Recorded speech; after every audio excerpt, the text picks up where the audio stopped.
SIR শুনানিতে BLO এবং সাধারণ মানুষকে হেনস্থার অভিযোগকে কেন্দ্র করে ফারাক্কার বিডিও অফিসে ধুন্ধুমারের ঘটনায় অত্যন্ত মর্মাহত এবং ক্ষুব্ধ।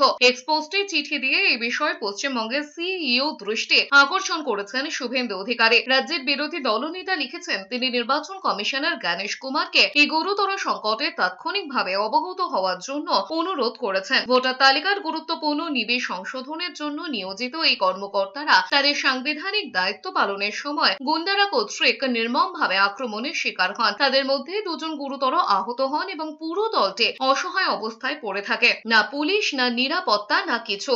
এটি কেবল একটি বিচ্ছিন্ন ঘটনা নয়, এটি অত্যাচারী তৃণমূল কংগ্রেসের শাসনকালে পশ্চিমবঙ্গকে গ্রাস করে রাখা মহা জঙ্গল রাজের একটি স্পষ্ট লক্ষণ।